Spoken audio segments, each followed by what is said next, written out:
Hello အားလုံးပဲမင်္ဂလာပါရှင် Lily to Dermatologist Channel လေးမှာပြန်လည်ကြိုဆိုလိုက်ပါတယ်ကျမနာမည် Dr. ထူးထူးကျော်ပါရေပြားတစ်ခုဆရာဝန်ပါဒီကနေ့ကတော့ stress နဲ့ဒီရေပြားပြဿနာတွေနဲ့နော်ဘယ်လိုဆက်ဆက်လဲဆိုတာအကြောင်းပြပြပေးမှာဖြစ်ပါတယ် stress ဆိုတာများလေစိတ်ဖိအားပေါ့စိတ်ပြောစိတ်ညစ်ညူးတာပေါ့နော်စိတ်ဖိအားတွေ stress တွေများလေရေပြားယောဂတွေကပိုပြီးဆိုးလာလေဖြစ်တတ်တယ်သူ့ရဲ့ငကိုအရေးပြားယောဂတွေကငကိုရှိရန်ဆွဲဟာပို့ပြီးတော့ဆိုးဝါးစေနိုင်တာရှိတယ်လို့မျိုးငကိုကမရှိဘူးပေါ့နော်အခုမှအဲ့ stress တွေများတာကြောင့်စိတ်ဖိစီးမှုတွေများတာကြောင့်မို့လို့ပို့ပြီးတော့အခုမှစပြီးတော့ဖြစ်လာတာအဲ့လိုမျိုးတွေလည်းရှိနိုင်တယ်ဒီ stress နော်စိတ်ဖိစီးမှုဆိုတဲ့ဟာမကောင်းပေါ့သူကကျမကျအရေးပြားအထူးကုဆရာဝန်ဆိုတော့အရေးပြားနဲ့ဆိုင်တဲ့အကြောင်းပဲပြောပြမှာဖြစ်ပါတယ်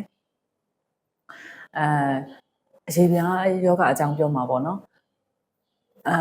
ဘယ်ဟာကို stress လို့ခေါ်လဲဆိုတဲ့အကြောင်းလေးလည်းနည်းရှင်းပြစရာလိုတယ်လူတွေကအများသောအားဖြင့် stress ဆိုလို့ရှိရင်ရမ်းဖိစီးတဲ့ဟာကိုပဲသူကမြင်တတ်ကြတယ်နော်အဲ့လိုအခုတလောဆိုလို့ရှိရင်တော့ဒီမတ်လ28ရက်နေ့တုန်းကငလျင်လှုပ်သွားတဲ့အကြီးကျယ်အဲ့ဒါဆိုရင်တော့တနိုင်ငံလုံးဒါကတော့စိတ်ဖိစီးမှုတွေ stress တွေအများများတဲ့ကာလပေါ့အဲ့ဒါတော့တနိုင်ငံလုံးဖြစ်တယ်နည်းတာနဲ့များတာပဲကွာမယ်ပေါ့နော်ဒါကတော့သိတာတဲ့ stress ပေါ့စိတ်ဖိစီးမှုနော်နေ့စဉ်နည်းနည်းလေးတွေ stress ဆိုတာမကောင်းလားဆိုတော့မကောင်းဒါပေမဲ့မကောင်းမှလည်းလူတွေရဲ့ဘဝမှာရှိတော့ရှိရတယ်မရှိလို့ရှင်ရင်ဘယ်လိုဖြစ်မလဲဆိုတော့ဒီ I'm study အလုံးဝတည်ငြိမ်နေတာအဲ့ဒါမျိုးကလည်းမဖြစ်နိုင်ဘူးပေါ့ရှားတယ်ပေါ့နော်နေ့တိုင်းstress တွေစိတ်ဖိစီးမှုလေးနည်းနည်းလေးတွေကို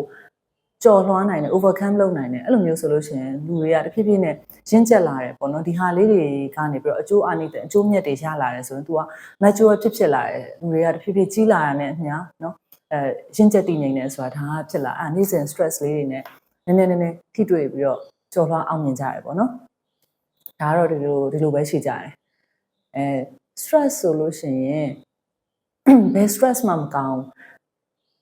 ယောဂအတိုင်းအတွက်ဥပမာနော်အရန်တကယ်လို့နေ့တိုင်းထိတွေ့ရတယ်နေ့တိုင်းဟို pressure ဖြစ်နေတယ်နော်အဲ့ဒါမျိုးဆိုလို့ရှိရင်ကျမရေကိုတကယ်ကိုထိကြိုက်တယ်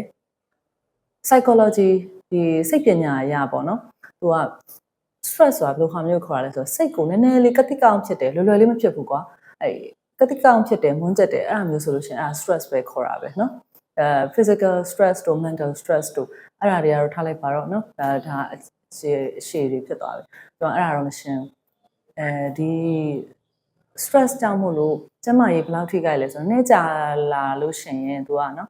စီးချိုတို့တွေးတို့နှလုံးယောဂါတို့เนาะအဲ့ဒါတွေအဲ့ဒီလိုယောဂါတွေရတယ်ဖြစ်သွားတယ်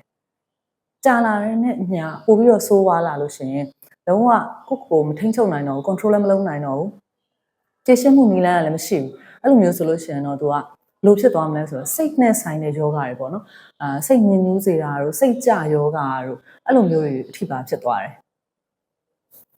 အဲ့ဒါဆိုလို့ရှိရင်တော့ဒီစိတ်ယောဂအထူးကုဆရာဝန်နဲ့တိုင်ပင်ဆွေးနွေးမှာကိုရလိမ့်မယ်။မို့ဆိုရင်နောက်ဆက်တွဲပြဿနာတွေကအများကြီးပဲနောက်ဆုံးမှာနော် suicide လုပ်တယ်တို့ကိုယ်တိတ်ချောင်းကြံတယ်တို့အဲ့လိုမျိုးအထိပါဖြစ်သွားတယ်နော် depression အရင်ဆိုရလေခုနကတော့နော် stress ဆိုတာအရင်ပြင်းထန်တဲ့ဟာတိတိတသာသိနိုင်တဲ့အရာကိုတော့ပြောပြပေးသွားပြီပေါ့နော်ဒီလိုမျိုးနေ့စဉ်နဲ့အမျှ stress တွေရှိနေလားဆိုတာလူတွေကသိမသိကြဘူးဥပမာငယ်လေးတွေနော်preschool 3-4နှစ်အရွယ်အမူကြိုထားတဲ့အရွယ်သူတို့မှလည်းသူတို့ stress ရှိတယ်။ဘာလဲသူတို့ဒီတစ်ခုကိုသူတို့အောင်မြင်အောင်လုပ်နိုင်ရမယ်ပေါ့နော်။ဘာလဲဆိုတော့မူကြိုကျောင်းမှာသူတို့အချိန်ကြာသူတို့ထားလိုက်တာတော့ဘာလို့ပေါ့နော်။အဲ့လိုမျိုးဆိုလို့ရှိရင်နေကလေးထင်းကျောင်းမှာမူကြိုကျောင်းမှာသူတို့ကြာထားလိုက်လို့ရှိရင်သူတို့လည်းအဲ့ဒါ stress ရှိတာပဲ။ဘာဖြစ်လို့လဲဆိုတော့နေ့စဉ်လုပ်နေတဲ့အလုပ်ကိစ္စကနေနေ့စဉ်နေထိုင်တဲ့ပုံမှန်ကနေပြီးတော့တွေ့ဖယ်သွားတယ်ပေါ့။အိမ်မှာအမေနဲ့အဖေနဲ့နေတယ်ပြောရှင်သူတို့လည်းဆော့ရုံပဲ။မူကြိုကျောင်းရောက်လို့ရှိရင်မူကြိုကျောင်းကစီကံလေးလိုက်နာတာရှိတယ်အိတ်ချင်တဲ့အိတ်ရတယ်စားချိန်တန်စားရတယ်နော်အဲ့လိုမျိုးတွေသူတို့အတွက် stress ပဲဒါကလည်း overcome လုပ်ရမယ့်အရာတွေပဲပေါ့နော်ပြီးရင်သူတို့တငယ်ချင်းအသစ်တွေတွေ့မယ်ပေါင်းသင်းဆက်ဆံရမယ်ပေါ့နော်ကြီးလာရင် teenage တွေရောက်လာရင်လည်းအဲ့လိုပဲဒီကျောင်းပြောင်းတာတို့အိမ်ပြောင်းတာတို့ကအစသူတို့ရဲ့ stress တွေပဲလူတွေကမသိတာ stress တွေနဲ့ရင်ဆိုင်နေရတယ်ပေါ့နော်ကျောင်းနေအရွယ်မှာလည်းနော် သူကလည်းသူရှိကြတာပဲတက္ကသိုလ်ဝန်ထမ်းเนาะပြီးရင်အခုဆိုလို့ရှိရင် IGCSE တို့เนาะပြီးရင် IELTS အမှတ်တရဘယ်လိုရဖို့ရှိတယ်တို့ပြီးရင်တခြားသူတွေဘလောက်အမှတ်များနေတယ်အဲ့လိုမျိုးတွေကလည်းအကုန်လုံးက stress တွေပဲလေအဲ့တော့သူတို့ဘာသူတို့အဲ့လိုမျိုးသူတို့အရွယ်နဲ့သူတို့ stress လေးတွေရှိကြတယ်အဲ့ဒီ stress တွေကိုဖြေဖျောက်ဖို့ပေါ့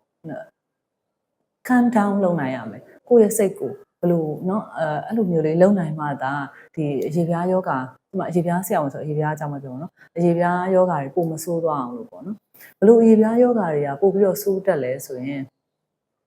ဒီဝက်ချံเนาะဝက်ချံလည်းပိုပြီးဆိုးတက်တယ်ဒီ stress ကြောင့်ဆိုလို့ရှိရင်ပိုပြီးဆိုးတက်တယ်ပြီးရင် eczema နှင်းကူပေါ့ပြီးရင်ကလေးတွေနဲ့လူငယ်တွေမှာဖြစ်တတ်တဲ့ atopic dermatitis လို့ခေါ်တဲ့ဒီအနံဆက်လေးတွေဖြစ်တဲ့အဲ့ဒါလည်းနှင်းကူပဲเนาะအဲ့ဒီဟာလည်းပိုပြီးဆိုးတတ်တယ်ပြီးရင်ဝက်ချံမဟုတ်တဲ့မျက်နှာမှာနေရဲနေတဲ့ဟာထွက်တဲ့ဟာလေrosacea လို့ခေါ်တာပေါ့အဲ့ဒီဟာလည်းအဲ့လိုပဲဒီဝက်ချံနေတူပဲသူကလည်း stress တွေနဲ့ဆိုလို့ရှိရင်ပိုပြီးတော့ဆိုးတတ်တယ် stress နဲ့ဆိုလို့ရှိရင်လေအိပ်ပြက်အစားပြက်လည်းဖြစ်နိုင်တယ်အဲ့တော့အဲ့ဒီဟာတွေရဲ့ impact ကလည်းရှိတယ်ဒီရေပြားယောဂါတွေကလေနေ့စဉ်နေထိုင်မှုနဲ့ဆိုင်တယ် lifestyle နဲ့အရန်ကိုဆိုင်တယ်နောက်ထပ်ယောဂါတွေเนาะ psoriasis လို့ချုပ်ပွေးနာအဲ့လိုယောဂါတွေလည်းရှိတယ်ပြီးရင်သပင်ကျွတ်တဲ့ဟာလေသပင်ကျွတ်တဲ့ဟာကလည်း hair loss တွေကလည်းဒီ stress တွေနဲ့အရန်ဆိုင်တယ်เนาะ stress တွေများလေသပင်ကပိုပြီးတော့ကျွတ်လာလေပဲเนาะပြီးရင်urticaria လေဒီကိုယ်လုံးမှာလေအင်ပြင်လို့ထပြီးတော့ဟိုရားဒီရားဖြစ်တဲ့ဟာအဲ့ဒါတွေလည်းအဲ့လိုပဲ stress များရင်သူတို့ကတော်တော်နဲ့မပြောက်ဘူးပေါ့เนาะပိုပြီးတော့ဆိုးလာနိုင်တယ်နောက် skin barrier function လေဒီ skin barrier function ကလည်းအဲ့လိုပဲအရေပြားကဒီ skin barrier လှုပ်ဆောင်မှုတွေကဒီနေ့စဉ်ပုံမှန်လုပ်နေလို့ရှိရင်သူကပို့ပြီးတော့ကောင်းတယ် stress များလို့ရှိရင်သူကသူ့ရဲ့လုပ်ငန်းဆောင်တာတွေတိတ်မလုပ်နိုင်ဘူးအချိန်ကြာလို့ရှိရင် skin barrier function ပြတ်တာပို့ပြီးတော့ဖြစ်နိုင်တယ်ပြီးရင် stress တွေကအရေပြားယောဂါတွေကိုပို့ပြီးတော့စပြီးတော့အစပြိုးတာဖြစ်နိုင်တယ်လို့ပို့ပြီးတော့ဆိုးသွားတာလည်းဖြစ်နိုင်တယ်နောက်တစ်ချက်ကကြတော့ကုသနေရင်နဲ့တိတ်မပြောက်တော့ဘူးပေါ့နော် treatment response တိတ်မလုပ်တော့ဘူးကုတယ်အရင်တော့လည်းကုတာပဲအခုကတိတ်ပြီးမပြောက်တော့ဘူးအဲ့ဒါ stress နဲ့ပို့ပြီးတော့ဆိုင်တယ်မပြောက်လေကိုကပို့ပြီးတော့စိတ်ညစ်လေ stress တွေပိုများလေပေါ့နော်အဲ့တော့ stress တွေထပ်ပြီးအဲ့လိုမျိုးနဲ့အရေပြားယောဂါတွေကမပြောက်ကြတာပို့ပြီးတော့များတယ်ပေါ့နော်အဲ့ဒါကြောင့်မလို့ stress တွေဖြေရောမဲ့နီလန်းကိုရှာပြီးတော့စူးစမ်းတင်တယ် stress တွေဘယ်လိုဖြေလျော့အောင်လုပ်ရမလဲဆိုတော့နီလန်းလေးတွေကိုတော့နောက်ထပ်ဗီဒီယိုလေးမှာထပ်ပြီးကြည့်လိုက်ကြမယ်နော်ဒီနေ့ကဒီလောက်ပါပဲကျမလှပတော့ရေးပြပါဆိုင်နိုင်ကြပါစေရှင်နောက်ထပ်ဗီဒီယိုလေးမှာထပ်ပြီးဆုံတွေ့မယ်နော် bye bye